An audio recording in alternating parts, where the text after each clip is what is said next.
আজকে আমি শেয়ার করতে চলেছি তোমাদের সাথে এমন একটা মজার ঘটনা, যেটা আমার সত্যিকারের লাইফের ঘটনা।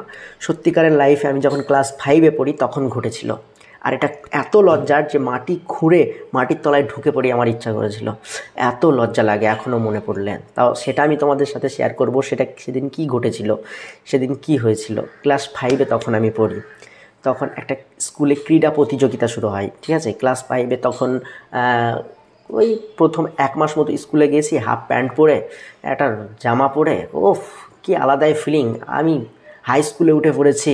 তখন আমাদের ক্লাস 4 পর্যন্ত প্রাইমারি স্কুলে, তারপর 5 পর্যন্ত হাই স্কুলে। এখন 5 পর্যন্ত কোনো কোনো প্রাইমারি স্কুলে হয়। তখন আমি হাই স্কুলে উঠে পড়েছি। ও মাই গড, নতুন নতুন সাইকেল কিনে দিয়েছে। সাইকেলে চড়ে বাড়ি থেকে মিনিমাম 1 কিলোমিটার পর্যন্ত, 1 কিলোমিটার পর তারপর আমাদের হাই স্কুল ছিল। হাই স্কুলে গিয়েছি। হাই স্কুলে গিয়ে 1 মাস পরেই ক্রীড়া একটা প্রতিযোগিতা, আমি 100 মিটার দৌড়ে নাম দিয়েছি। 100 মিটার দৌড়ে আমি আছি, আমার বন্ধুরা প্রচুর অনেকজন আছে। আর তখন নতুন নতুন মেয়েদের মুখে শুনে, অনেক ছেলেদের মুখে, বড় বড় সিনিয়র যারা ছিল তাদের পাড়ায় আড্ডায় বসে ছেলেদের মুখে শুনেছি যে প্রচুর মেয়ে ফেয়ে থাকে, এত লজ্জা লাগে, এটা সেটা সবাই দেখে, একটু স্টাইল মেরে হাঁটতে হয়।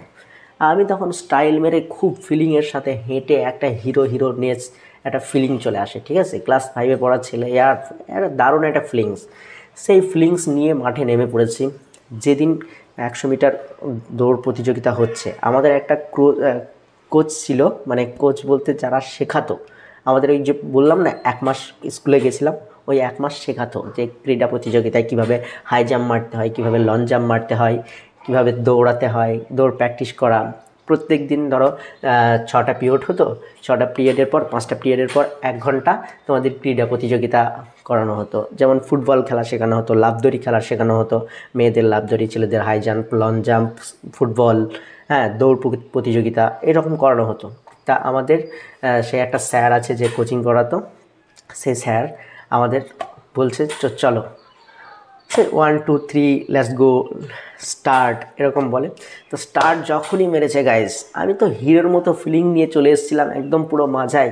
হাফ প্যান্টে বেল্ট পরেছি গাইজ, একদম ফিলিংস আমার একদম স্পষ্ট মনে আছে, একদম সিরিয়াস ঘটনা। তা হাফ প্যান্টে বেল্ট পরে, একদম টাইট ফিট জামা, হাফ হাতা রিং করে, হাফ প্যান্টে রিং করেছি, ভাবো গাইজ।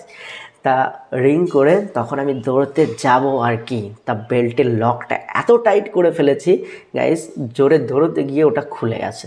আর যা, পুরো একদম পড়ে গেল মাটিতে লটিয়ে।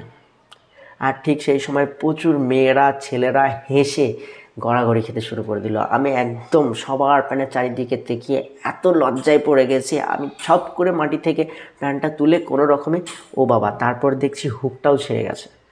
কোনো রকমে প্যান্টটা ধরে চলে গেলাম ঘরে। কোনো কারণে আমার একটা ম্যাডাম ছিল, সেই ম্যাডামটা খুব ভালোবাসতো আমাকে। সে সুই আর সুতো দিয়ে ওই লকটা সেলাই করে দিয়ে কোনো রকম আমি সাইকেল নিয়ে চুপচাপ বাড়ি চলে আসলাম। তারপরের দিন স্কুলে গিয়ে প্রচুর মেয়েরা আমার দিকে তাকিয়ে আছে, একদম গম্ভীর হয়ে এ নেংটু এরকম করে ডাকছে। কেমন একটা ফিলিং আসবে গাইজ, আমি লজ্জা পাচ্ছি না ইয়ার, কারণ বহুদিন হয়ে গেছে সেসব কাহিনী এখন একটা গল্পের মতো শুনলে, নিজের ভাবলেই একটা মজা লাগে। সেই স্কুল লাইফের ফিলিংস, ওফ, কি একটা ছিল ইয়ার, কি একটা টাইম ছিল তখন, কি একটা মোমেন্ট ছিল সেই স্কুল লাইফের ঘটনা। সেই স্কুল লাইফে আমরা কত মজা করেছি, কত আনন্দ করেছি, কত খেলা করেছি, কত ম্যাডাম ছিল, কত স্যার ছিল, তারা ভালোবেসেছে আমাদের। আর সেই স্কুল লাইফের ঘটনাগুলো মনে পড়লে না, আরও এরকম হাজার হাজার কীর্তি আছে আমার, ঠিক আছে। এরকমই যদি কীর্তি শুনতে চাও, আমি কিছু বন্ধুদের সাথে এখন আমাকে বলে যে সেই সব ঘটনা মনে আছে তা আছে, তাও সেইগুলো আমার এখন মনে পড়লে খুব বিশাল একটা হাসি লাগে। তা আমিও মনে করলাম যে তুমিও তো আমাদের একটা ফ্যামিলি, তুমিও যে ভিডিও দেখছো, তুমিও আমার একটা বন্ধু, আমার একটা পরিবার, আমার একটা ক্লোজ ফ্রেন্ড। তা আমার ভিডিও দেখো, সাবস্ক্রাইব করো আমার চ্যানেলটিকে। এরকম ভিডিও তোমাদের শোনাই, তোমাদের অরিজিনাল রিয়েল লাইফ ঘটনা, রিয়েল লাইফ স্টোরি আমি তোমাকে শোনাই, আর তুমি দেখো, তুমি অবজার্ভ করো আমার লাইফে কী ঘটে গেছিলো না হচ্ছিলো। তা এরকমই ভিডিও পেতে সাবস্ক্রাইব করবে। জানি না ভিডিওটি কেমন লাগলো, যদি ভালো লাগে কমেন্টে তোমাদের রিয়াকশান জানাবে। তোমাদের লাইফেও কি এরকম কোনো লজ্জাজনক ঘটনা ঘটেছে কিনা সেরকম আমাকে একটু কমেন্টে জানাতে ভুলবে না। লাইক করো, কমেন্ট করো আর চ্যানেলটিকে সাবস্ক্রাইব করো, পাশে থাকো এরকম আড্ডা মারার জন্য। বাই।